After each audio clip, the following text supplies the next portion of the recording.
Hi, this is Barton George, and I'm here with Jimmy Pike, talking to him about his creation, the data center in a briefcase. Jimmy, can you tell me first of all, how did you come up with the idea of a data center in a briefcase? Well, I wish there was some grand and glorious idea behind it, but really I was just geeking around in my garage one Saturday, and I decided, it'd be a cool thing for me to build a couple of servers in a briefcase. That way, when I carry things back and forth from home to work, it wouldn't be such trouble.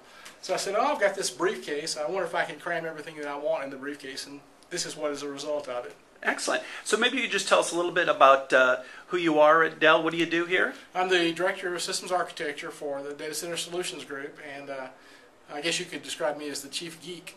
So my role is responsible for the technical content of all the DCS products. And even though you live here in Texas now, you're originally from? I'm actually originally from Mississippi, but I spent 25 years in South Carolina where I worked for both Intel and NCR. Oh, very cool. Well, now could you give us a little tour of this data center in a box? Well, it's a standard briefcase. This is actually a regular toolbox. And so what I did was I tore all of the insides out of the toolbox. And I said, okay, what can I put in here? So if you look at this side, there's actually two independent dual socket servers. These are the same class server as we sell in our product line. It's our favorite form factor. This is a half-width server. Each one of these has two L5420s. Those are 2.5 gigahertz Harpertown processors, and each one of them has 16 gigabytes of memory, as I've got it configured here. So there's two independent servers, each with 16 gigabytes of memory on it, for a total of 32 gigabytes in the box. Now I also added to each of the servers a pair of disks. This is the one that goes with the lower server. By the way, this is my stable server. This is where I keep everything that I want to keep around, and it's got a pair of 3.5-inch SATA. These are 1 terabyte drives, so there's 2 terabytes of storage there. In the other end, I have the disks that go with the upper server, and it's the same deal. There's two 1 terabyte 3.5-inch drives there. And the fans are here. Oh, by the way, this is the bottom of what used to be my inbox. So I thought that was a much better use for it. But there's fans here, and it blows the air through here and blows it out the other end, as you saw a moment ago.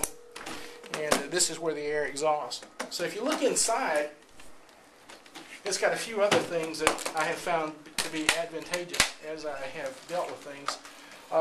Single central power supply. This is our high-efficiency supply that we use in our products.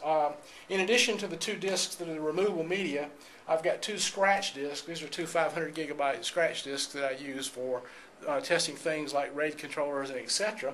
And I've also got a small 5-port Ethernet switch in here. And the idea behind this is the bottom server is my stable server, and it's the one that I actually run Windows 2003 on. I'll probably upgrade that to 2008. So it's the DHCP server and the domains name server and whatever, a Windows store for files that the other one gets. The top server right now, I have it configured running.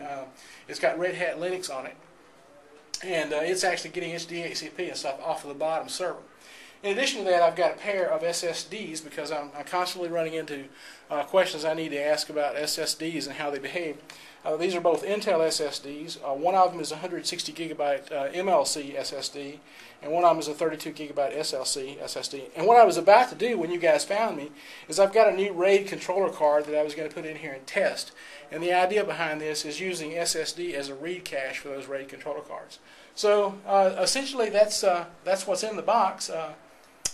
Shall we fire the puppy up? Sure. So then also to this, you're using this as something fun to mess around with, but at the same time, you're also actually doing a lot of learning from this as well. Well, that's true. I really love learning, especially about this stuff. And the one thing I found is I was constantly taking servers back at home from work to back home.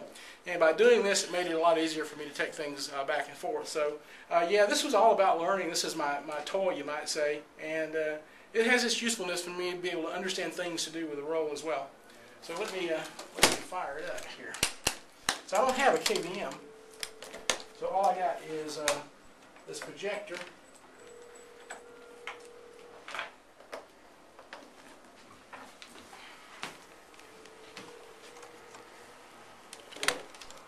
So we'll start out with the bottom server. little noise. So yeah, it's booting Red Hat. So it should be up and running in a moment. Voila, there's the desktop. Do things like also measure, let's see, where's a good one? Memory bandwidth. You know,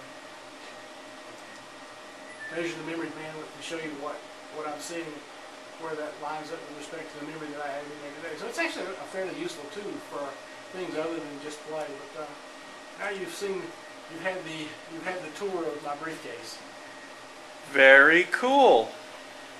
Well, Jimmy Pike, and your briefcase of wonder.